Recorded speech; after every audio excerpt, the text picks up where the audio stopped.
Orang yang mencari Tuhan dan kebenarannya, mencari kerajaannya lebih dulu, segala sesuatu akan ditambahkan. Kalau dulu dia melayani Tuhan sendiri, dia mencintai Tuhan seorang diri, sekarang dia mencintai dan melayani Tuhan bersama dengan keluarganya. Wah, bukankah sukacitanya bertambah-tambah? Malah bisa saling belajar satu dengan yang lainnya. Besi menajamkan besi, manusia menajamkan manusia, saling menginspirasi. Hidupnya nggak sepi. Jangan kita berkata, iya itu kan dulu, sekarang kan aku sudah sibuk lah apa. Bukannya justru kita gandeng Yesus di kesibukan kita, jadikan kesibukan kita itu ada dalam hadiratnya.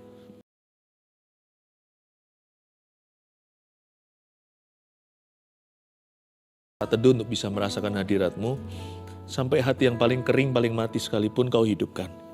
Hamba berdoa supaya kami belajar bagaimana bergaul dengan Tuhan dalam kehidupan. Engkau adalah sahabat kami paling karib, paling setia. Tidak ada yang seperti Engkau dalam hidup kami. Forever and ever, there is none like you. Ajari kami mengenal-Mu Tuhan, supaya kami tidak salah. Ajar kami mengenal-Mu dari hati kami yang terdalam. Tuhan kami haus, Tuhan kami haus, Tuhan kami lapar akan kebenaran. Kami haus untuk mengenal-Mu Tuhan. Lebih dari emas, perak, permata, ku ingin Engkau Tuhan lebih dari segala-galanya. Tidak ada yang bisa memuaskan di hidup ini. Di dalam dunia ini tak ada satupun yang bisa mengisi kekosongan kami. Kecuali pribadi-Mu, karakter-Mu. Tuhan, Tuhan, panjang sabar dan setia, lamban dalam murka, mulia, yang bertata di atas kemah-kemah umat-Nya.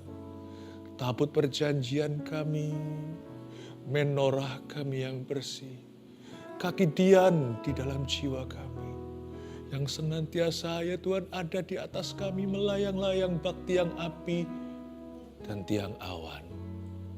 I love you more and more each day. And I'm taking my brothers and sisters to love you with me. Terima kasih Roh Kudus, my dear best friend, my bestest friend. Our greatest title kami terbesar dalam hidup ini bukan apa, pencapaian kami apa. Tapi jadi teman Tuhan aja udah bagus sekali. Gak perlu jadi sahabatmu yang paling karib. May we be your friend. Makasih Yesus. I don't want this to be over. Gak pingin ini lewat lalu. Suasana ini forever Tuhan. Mungkin seperti inilah rasa sorga. Sehingga orang ke sana gak mau keluar, gak mau kembali ke tubuhnya. Gak mau kembali ke hidup ini di dunia. Longing to be with you. But I've got to teach your people something. Hamba harus ajarkan sesuatu. Hamba aminkan dulu dan mengajar kemudian. Ajari kami, sembunyikan hamba di balik salib-Mu dalam nama Yesus. Amin. Wow. Saya rasakan Shekinah glory, kemuliaan Tuhan ada di sini. This is beautiful ya. Saya harus ajarkan sesuatu. Dan pas sekali judul kita yang saya angkat adalah tentang Henok. Anda tahu Henok?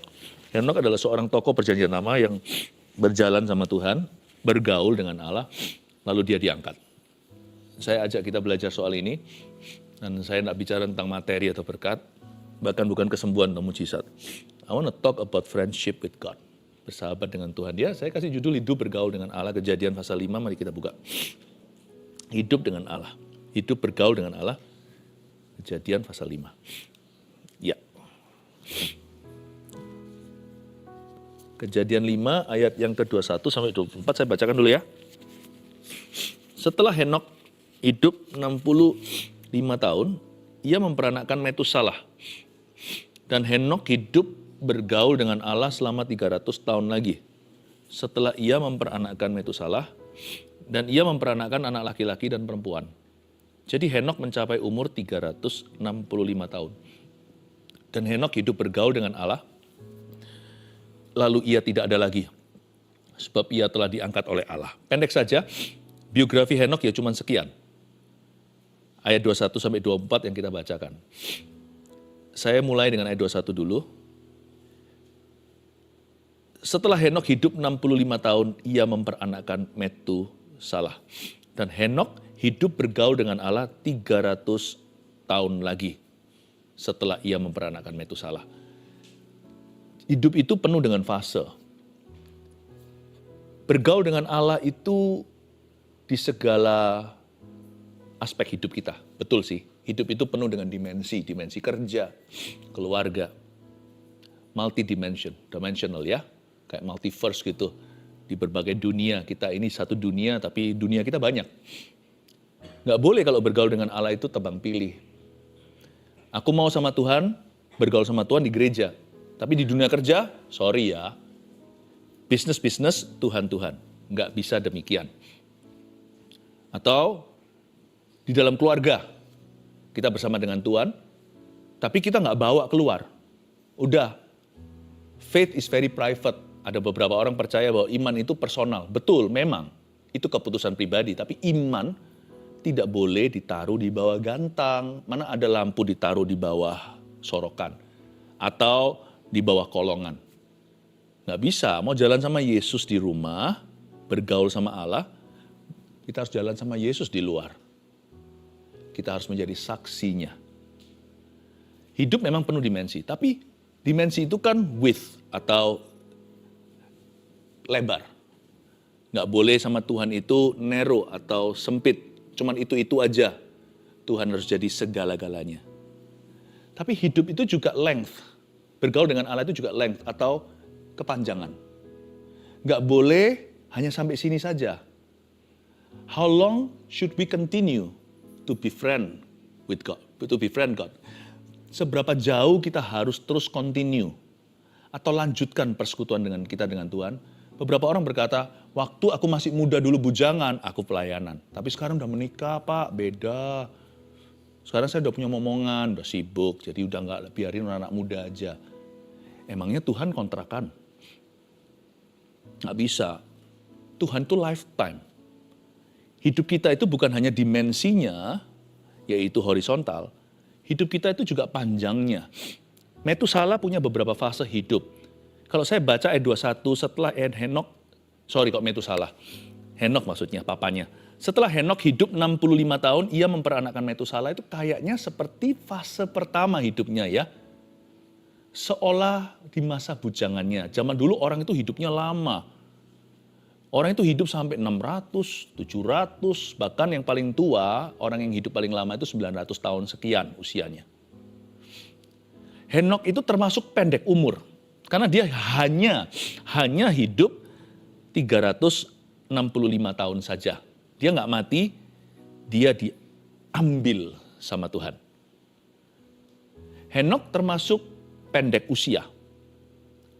Jadi karena itu kalau kita lihat dari rasionya, berarti ini masa bujangan sebelum umur 65. Ia memperanakkan Metusalah setelah itu. Lalu ayat 22 cantik sekali.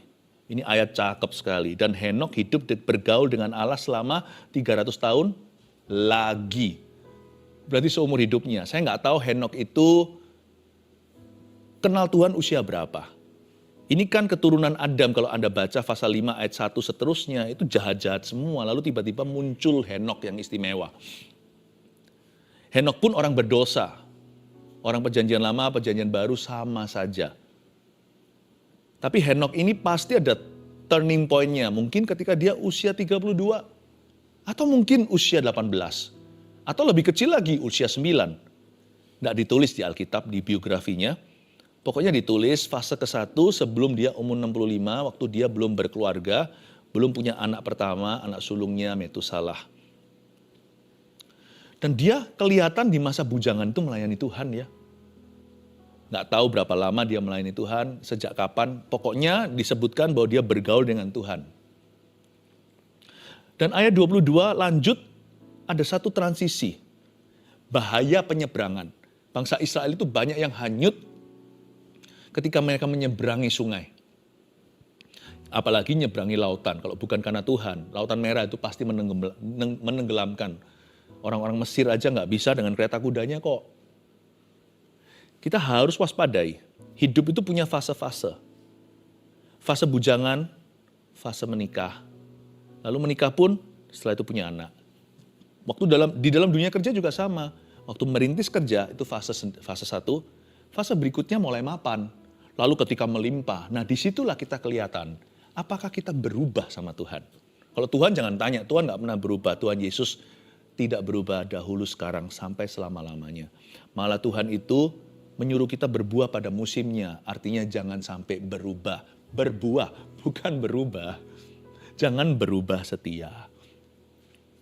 Coba bayangkan Anda yang muda dengan Anda yang tua. Apakah ada perbedaannya dalam kasih mula-mula? Tapi Pastor Philip, saya masih muda kok. Lah ya itu, yang anak-anak muda juga harus hati-hati. Anda harus tahan uji. Karena Anda belum menjalani, kita ini loh belum menjalani seumur hidup kita. Masih panjang di depan. Hidup itu penuh dengan fase-fase. Dan Henokh hidup bergaul dengan Allah selama 300 tahun lagi. Berarti Henokh continue untuk jalan dengan Tuhan. Sedangkan sekarang jangankan orang, gereja aja banyak yang berubah setia. Dahulu kala saat perintisan, 2-3 orang berkumpul, aku di situ, yang diutamakan hadirat Tuhan. 2-3 orang kan berkumpul, aku ada di sana. Jadi highlightnya kan aku ada di situ. Lalu ketika mereka baru berjumlah 120, itu pun kan banyak gugurnya. 380 tuh gugurnya kan waktu Yesus naik ke sorga. Di depan mata orang-orang di Bukit Zaitun itu 500 pasang mata menyaksikan. Kok sekarang tinggal 120, mana 380-nya? Mereka harusnya down.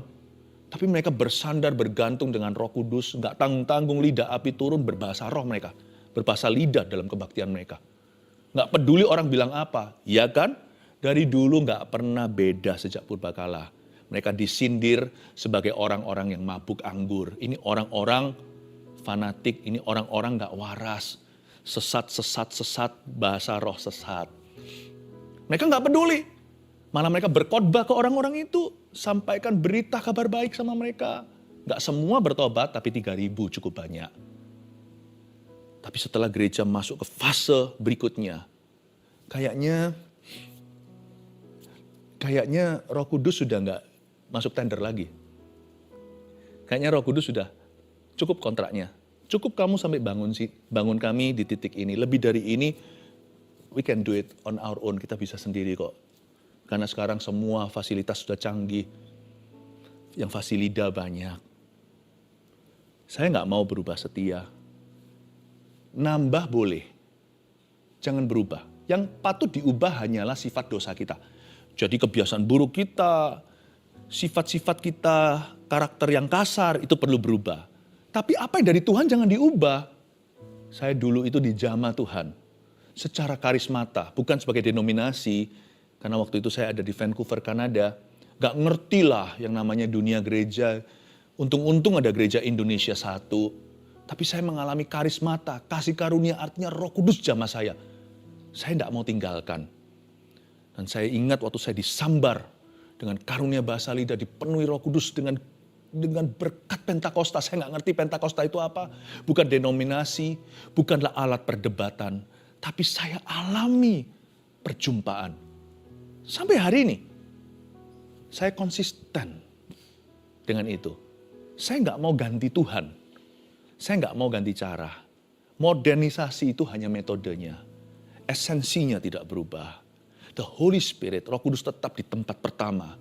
Di dalam pelayanan saya mulai dengan 1-2 orang, 10-20 orang, sampai 120 orang, hingga 1.200, hingga 12.000 dan seterusnya. Saya tidak akan ceraikan dia.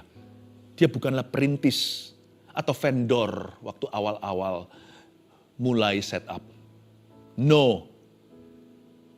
The way he touched me today is the way he's touching you. Bagaimana? The way he touched me before. Bagaimana saya dijamah Tuhan dulu tetap sama hari ini. Tuhan sekarang menjamah keluarga Saat Teduh. Kalau dulu saya dijamah 1, sekarang yang dijamah 1.000. Itu aja perbedaannya. Jangan berubah. Biasanya orang itu nggak tahan lama sama Tuhan. Endurance-nya nggak ada.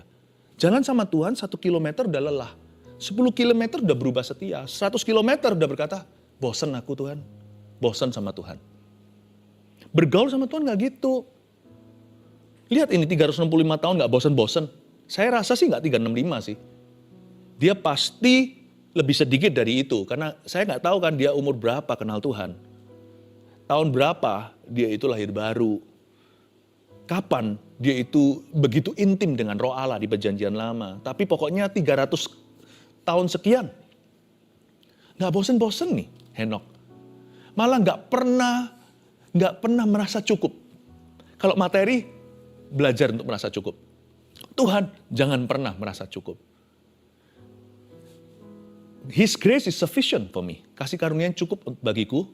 Saat aku lemah, dia kuat untuk menghadapi segala sesuatu. Ketika saya hadapi rintangan, pencobaan. Tapi pribadinya nggak pernah cukup bagi saya. Aku mau mengenalmu Yesus lebih lagi hari ini. Henok ini continue sama Tuhan. Nggak seperti gereja-gereja yang sudah mengesampingkan Roh Kudus. Kayaknya berubah statement of ininya. Kayaknya berubah pernyataan imannya. Berapa banyak orang dahulunya di zaman Tuhan begitu. Sekarang sudah jauh. Ya namanya berubah format. Saya nggak mau berubah format. Kasih mula-mula aku aja belum sempurna kok. Terus disempurnakan. Ngapain gonta-ganti? Bergaul sama Tuhan itu nggak bisa sebentar. Ditambahkan boleh, add upon. Jadi artinya, kalau dulu saya hanya taunya karismata. Sekarang saya juga mengerti tempatnya pekerjaan di dalam iman saya. Iman tanpa perbuatan dalam hati. Sekarang saya ngerti. Sudah masuk ke development atau perkembangan-perkembangan selanjutnya. Di mana saya diajari hal-hal berikutnya selain fondasi atau dasar-dasar iman. Ditambahkan, tapi nggak diganti bawahnya. Layer berikutnya, lapis legitnya. Lalu setelah yang layer kedua atau lapisan kedua itu sudah mapan, dikasih lapisan ketiga. Saya belajar untuk melayani, belajar untuk ini, belajar semakin mahir, semakin profesional. Tapi bawahnya itu nggak ganti. Ditambahkan iya. Tapi banyak orang itu sama Tuhan nggak tahan. Bawahnya diganti lagi, diganti lagi. Makanya nggak pernah pekerjaan Tuhan bisa kelar dalam kehidupan kita. Fase-fase itu lanjutkan. Jangan pelin-pelan. Janganlah biarkan mahkotamu dicuri oleh orang. Henok hidup 65 tahun pertama, lalu habis itu hidup bergaul dengan Allah selama 300 tahun lagi. Dengan kata lain, Henok bergaul dengan Allah lagi. Setelah punya anak, gak berubah dia. Bedanya sekarang, seperti kata-kata Yosua. As for me and my house, we will serve the Lord. Kalau dulu, I serve the Lord, aku melayani Tuhan. Sekarang, aku dan seisi rumahku, kami melayani Tuhan. Itu aja bedanya. Malah ditambahkan, orang yang cari kerajaan sorga dan kebenarannya itu nggak akan dikurangi kecuali dosa dan sifatnya yang jelek. Orang yang mencari Tuhan dan kebenarannya, mencari kerajaannya lebih dulu, segala sesuatu akan ditambahkan. Kalau dulu dia melayani Tuhan sendiri, dia mencintai Tuhan seorang diri, sekarang dia mencintai dan melayani Tuhan bersama dengan keluarganya. Wah, bukankah sukacitanya bertambah-tambah? Malah bisa saling belajar satu dengan yang lainnya. Besi menajamkan besi, manusia menajamkan manusia, saling menginspirasi. Hidupnya nggak sepi. Jangan kita berkata, iya itu kan dulu, sekarang kan aku sudah sibuk lah apa. Bukannya justru kita gandeng Yesus di kesibukan kita, jadikan kesibukan kita itu ada dalam hadiratnya. Jadi Henok mencapai umur berapa? Mencapai umur 365 tahun. Dan Henok hidup bergaul dengan Allah. Lalu, apa? Ia tidak ada lagi. Hah? Sebab ia telah diangkat oleh Allah. Jelas-jelas ini rapture pertama atau pengangkatan yang terjadi di Perjanjian Lama. Ini kasus perkecualian karena orang ini memang kenabian. Dan Henok hidup bergaul dengan Allah, lalu ia tidak ada lagi. Henok itu gak terlalu peduli apa kata orang tentang dirinya, bahkan hidup selama itu pun gak sempat dia tulis biografi. Saya sayangkan kok cuma sekian, tapi ya sudah pengizinan Tuhan. Henok itu gak terlalu pedulikan opini tentang dirinya. Dia sibuk mengisi waktu dan hidupnya dengan apa yang merupakan kehendak Allah yang dia sadarinya. Dan Henokh hidup bergaul dengan Allah lalu ia tidak ada lagi. Henokh ini seperti Samuel. Juga seperti Rasul Paulus juga somehow, sedikit banyak. Yaitu orang-orang yang semasa hidupnya tidak dihargai seperti atau selevel waktu dia mati. Henokh ini biasa kan? Gak ada orang tertarik ngomong apa, gak ada interaksi. Tapi ketika dia pergi, ayat ini menulisnya. Samuel juga sama. Sampai bangsa Israel minta raja kok. Dalam hati kan dia bisa aja take it personally. Dia bisa aja merasa personal dengan itu. Kalian minta raja lah. Akunya apa? Meskipun bukan raja. Dia itu nabi. Dia itu imam. Tapi kan Samuel itu pemimpin bangsa. Mereka minta raja seperti tetangga-tetangganya orang Kanaan. Samuel itu gimana? Tapi waktu mati coba, rajanya pun minta arwahnya kembali. Ke tempat salah lagi, ke tempat ahli nujum. Sama seperti Samuel, ketika dia mau pergi pamitan sama bangsa Israel, dia berkata, dia bicara itu Tuhan ikut bicara loh. Tiba-tiba ada guntur yang luar biasa sampai orang Israel ketakutan. Tolong tenangkan Tuhan. Samuel berkata, aku tidak akan berdosa kepada Tuhan dengan tidak mendoakan kamu. Samuel pergi. Paulus juga sama. Zaman itu kan dia selalu pupuk bawang. Dia itu underdog. Rasul-rasul yang diutamakan itu Petrus, Yohanes, Yakobus. Orang-orang Yahudi sangat gak memandang dia. Siapa dia? Surat-suratnya dan sebagainya. Dia sampai harus ke Yerusalem, jelaskan, membawa laporan-laporan kemenangannya, report-report pelayanan, dijelaskan. Baru mereka shake hand, Petrus dan Paulus. Kemana-mana dia harus beritahu dalam surat-suratnya bahwa aku ini rasul yang dipanggil oleh Tuhan, bukan oleh kehendakku sendiri. Kasihan ya, Paulus mati. Seluruh dunia sekarang ini andai kata bisa duduk 1 jam sama rasul ini, hidup kita pasti akan berubah. Kalau saya boleh interview 1 jam, luar biasa ya kan? Coba bayangkan, dari pelajaran yang saya katakan sekarang ini, baik itu Samuel, Paulus, Rasul, maupun Henokh, apa yang kita bisa petik? Don't worry how people value you in your life. Just keep living your life in Jesus, for Jesus. Jangan peduli gimana orang itu menilai Anda di hidupmu sekarang yang sementara ini. Sibuk aja terus hidupi hidupmu itu untuk Tuhan. Udah. Sebab orang yang bergaul dengan Tuhan, suatu hari kalau Tuhan datang kembali atau kalau kita mati, kesaksian kita akan terus sebagai legacy atau sebagai warisan bagi bumi. Jadi jangan terlalu worry your own achievement today, pencapaian Anda hari ini. How people take you, bagaimana orang menerimamu. Jangan terlalu khawatir tentang itu. Bergaul dengan Tuhan tidak akan khawatir tentang hal-hal ini. Karena kita sibuk bergaul dengan Yang Maha Kuasa. Dan lakukan bagian kita.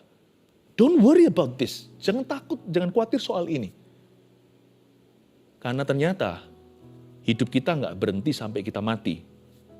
Tuhan berjanji ada legacy, orang yang bergaul dengan Tuhan. Sekalipun dia ibu rumah tangga bukan public figure. Once upon a time suatu hari dulu yang namanya Henokh itu juga bukan public figure. Tapi Tuhan itu punya sesuatu dalam dirinya. Dan itu tinggal tetap ketika dia tidak ada. Dan Alkitab mengatakan lalu ia tidak ada lagi. Selain itu, kita juga harus mengetahui sesuatu bahwa apapun yang kita lakukan dalam hidup ini, gak bisa lama. Remember this. Henokh aja 365 tahun usianya. Itu pun gak cukup lama untuk kenal Tuhan dalam hidupnya. Tuhan itu begitu lebarnya, luasnya, tingginya, panjangnya, dalamnya kasih Tuhan. Sampai-sampai kita gak bisa selami semua. Tak terselami pengenalan akan Tuhan. Tak terselami kasihnya. Oh betapa dalamnya, betapa lebarnya kasih setiamu. 365 tahun gak bisa kenal-kenal Tuhan. Kita masa mungkin hidup sampai 100 tahun. Kita harus tergesa-gesa, terburu-buru untuk kenal Tuhan tiap hari. Jangan on and off, jatuh bangun. Sebab Alkitab mengatakan Henokh hidup bergaul dengan Allah, lalu ia tidak ada lagi. Itu seperti tiba-tiba, lalu seperti terkejut. Then he's no more. Saya takut khawatirnya. Saya nggak mau khawatir hal-hal lain dalam hidup ini.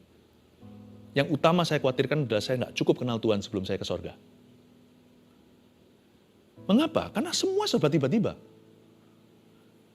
Dan Henokh begitu intim dengan Allah, kita mau usia kita aja nggak sepanjang dia. Dia intensif, hidup panjang.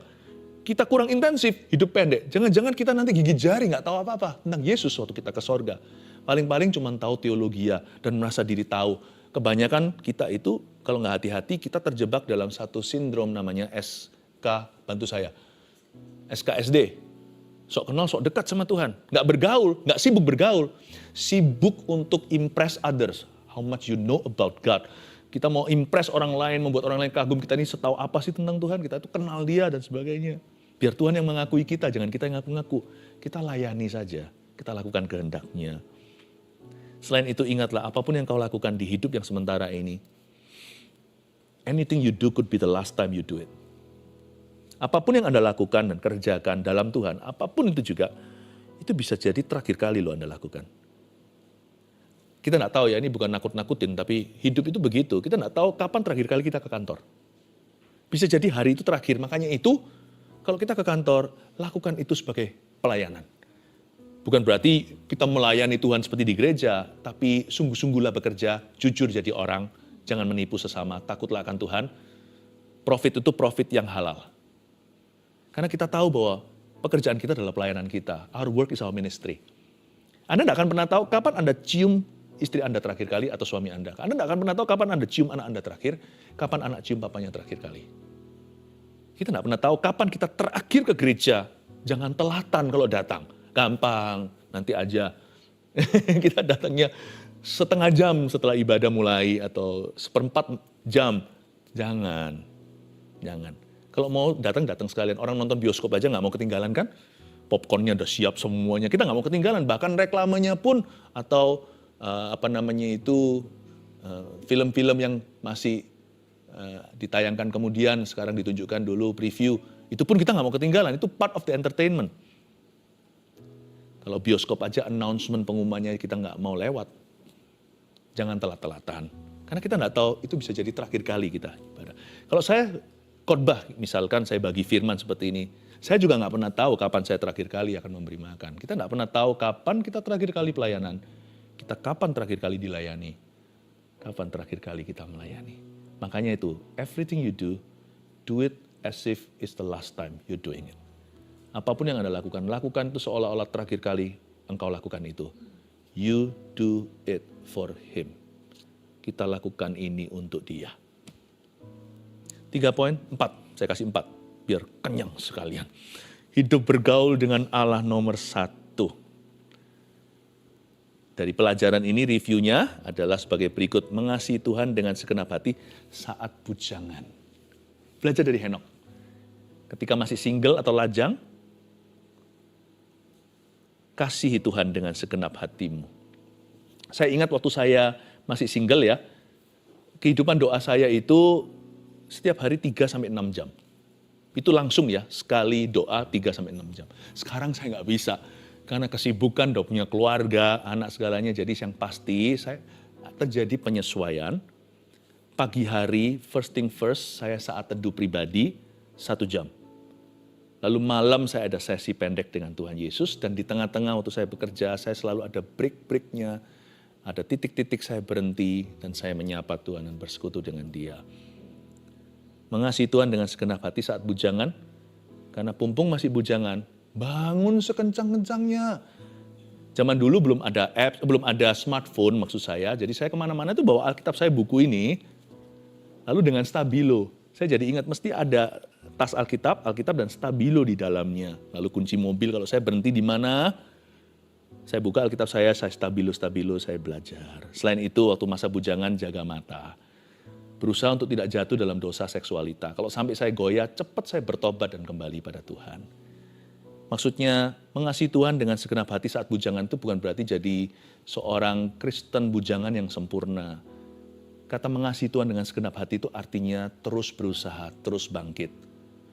Terus mencoba ke arah yang benar. Kalau Anda masih single, make use of your time.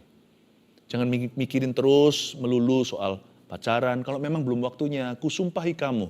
Kata Kidung Agung, hai putri-putri Sion, jangan bangkitkan cinta. Kalau sudah waktunya silakan. Cinta itu nikmat, tapi ada responsibility-nya, ada tanggung jawab. Boleh lihat drama-drama, drakor segalanya, tapi jangan masuk ke fantasinya. Itu cuma lihat begitu aja. Kalau itu mengganggumu, ya sudah nggak usah sekalian. Supaya konsentrasi, fokus, belajar. Kalau ada waktu lebih itu, kasih untuk Tuhan. Nggak akan nyesel nanti, karena dialah fondasimu. Ingat ya, hidup kita nggak cepet, tahun nggak ada 100. 365 apalagi. 2, semakin cinta Tuhan setelah menikah dan punya keturunan. Gimana nih?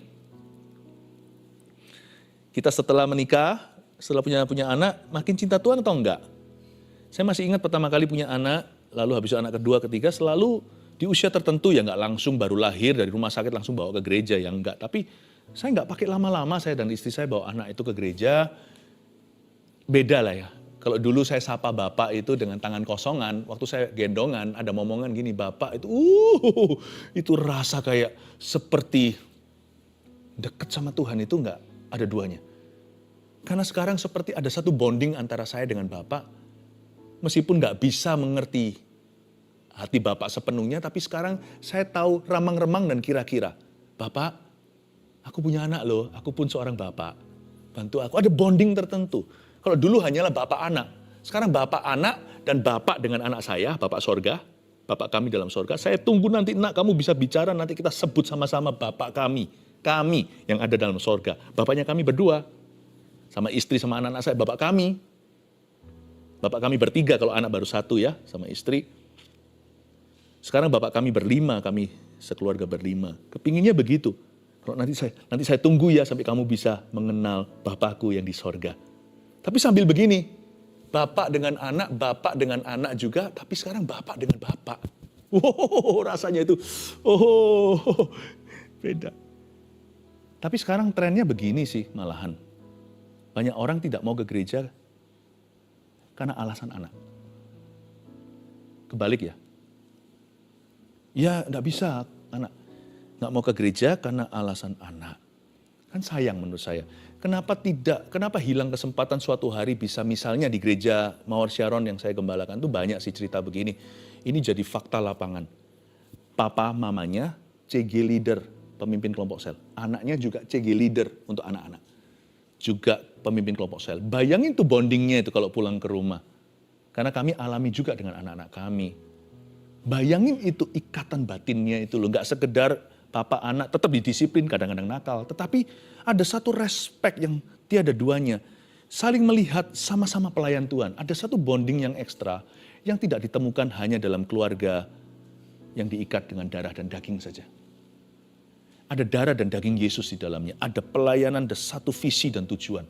Itu lain loh ketika saya lihat anak saya yang kecil, ajak-ajak teman-temannya untuk ikut kelompok sel, tanya sama saya lalu rundingan ketika anak saya yang besar, anak saya yang nomor 2, kita bicara tentang pelayanan, lalu kita sama-sama kayak tiba-tiba saya mundur sedikit badan seperti ini dan mengagumi, wow, we are partners now. Bayangkan, jangan jadikan anak sebagai berhala. Datang ke gereja. Melayani Tuhan. Ini bukan demi attendance atau absensi. Ini demi visi dan pertumbuhan rohani keluargamu. 3, tiada hari tanpa luangkan waktu dalam hadirat Tuhan. Itu yang kita pelajari dari cerita Henok. Nggak ada hari tanpa luangkan waktu dalam hadirat Tuhan. Henok itu tiap hari bergaul dengan Allahnya. Saya kenal Tuhan 30 tahun, dari tahun 92. Sekarang 2022 live-nya. Saya pernah bolos sekolah. Tapi jarang, tapi pernah. Saya juga pernah nggak bisa masuk kerja. Tapi satu hal ya, saya ngomong ini dengan rendah hati, bukan sok-sokan. Bukan karena saya orang suci, tapi saya orang nggak berani. Aku tak berani jalan sendiri tanpa roh Tuhan. 30 tahun ini, saya nggak pernah bolong saat teduh pribadi. Sejak saya kenal Yesus. Makanya ketika kita adakan saat teduh bersama ada kuasa. Bukan karena slogan ini ada catch-nya atau apa. Sebenarnya kata STB saat teduh bersama ini benarnya bukan judulnya. Saking nggak ada namanya acara ini. Karena saya cuma ajak dan ajari gimana saat teduh. Jadinya saat teduh bersama. Kenapa ada kuasa? Karena itu saya hidupi. 30 tahun saya nggak bolong sehari pun. Ini saya nggak berani bolong. Karena bagi saya, nafas itu. Nafas kapan kita berhenti, kita nggak berani cuti. 4.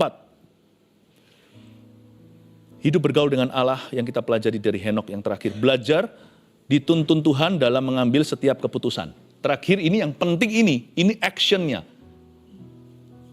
Yaitu belajar dituntun Tuhan dalam mengambil setiap keputusan. Kalau kita bergaul dengan Tuhan itu ingat, jangan bergaul di kamar saja, bawa Tuhan Yesus keluar. Dalam setiap keputusanmu, libatkan Tuhan. Sambil buka mata hatimu untuk melihat tanda-tanda dan segala tuntunannya. Amin. Keluarga Saat Teduh, jangan hanya berdoa, bergaul dengan Tuhan itu bukan hanya memuji, tetapi gandeng tangan Tuhan in every decision you make, big or small. Dalam setiap keputusan besar maupun kecil yang Anda buat, libatkan Tuhan Yesus dan firman-Nya. Libatkan nurani, libatkan Roh Kudus, dan lihatlah dengan mata terbuka, mata sungguhan, gak hanya mata hati, mata jasmani, tanda-tanda tuntunannya. Kalau Tuhan bilang jangan, gak srek di hati, jangan tebas. Kalau Tuhan berkata jalan, jangan ragu dan bimbang, melangkahlah dengan iman. 4 hal ini, hidup bergaul dengan Allah. 1, mengasihi Tuhan dengan segenap hati saat bujangan. 2, semakin cinta Tuhan setelah menikah dan punya keturunan. 3, tiada hari tanpa luangkan waktu dalam hadirat Tuhan. Jangan lupa saat teduh pribadi maupun bersama. 4, belajar dituntun Tuhan dalam mengambil setiap keputusan. Every decision matters, setiap keputusan penting di mata Tuhan. Haleluya. Saya tahu banyak yang menerimanya. Nanti Anda tuliskan di komentar, beritahu apa yang terjadi. Saya barusan melihat satu orang pakai gips. Dan Roh Kudus beritahu sudah nyambung tuh tulang. Sudah nyambung. Percayalah, dalam nama Yesus lebih cepat dari diduga. Mestinya 3 minggu lagi baru buka. Tapi sekarang juga sudah nyambung. Tangan Anda, lengan Anda sudah kuat di dalam nama Yesus. Ada satu orang juga yang jalannya bisa jalan sih, tapi tetap harus pakai kursi roda dan lebih banyak nggak keluar. Karena ada satu uratnya yang putus di bagian kaki. Saya nggak tahu di bagian mana, tapi ada urat yang putus, kata Roh Kudus. Dan Tuhan sembuhkan saat ini, itu tersambung, Tuhan memberikan urat yang baru, Anda akan berjalannya fine saja. Cuman waktu Anda pertama kali berdiri untuk melangkah, Anda akan ragu. Karena Anda nggak tahu iya enggak, tapi sakitnya udah nggak ada. Anda jalan dalam nama Yesus, Tuhan sudah membuatmu mampu untuk berjalan. Mari kita semua ulurkan tangan. Saya berdoa untuk setiap permohonan doa yang sudah dituliskan. Tak ada satupun iman akan kembali sia-sia. Setiap peluru yang ditembakkan akan mengena ke sasarannya. Tuhan Yesus, I speak your healing, I speak your miracles, I speak your blessing and peace in Jesus' name. Dalam nama Yesus. Haleluya.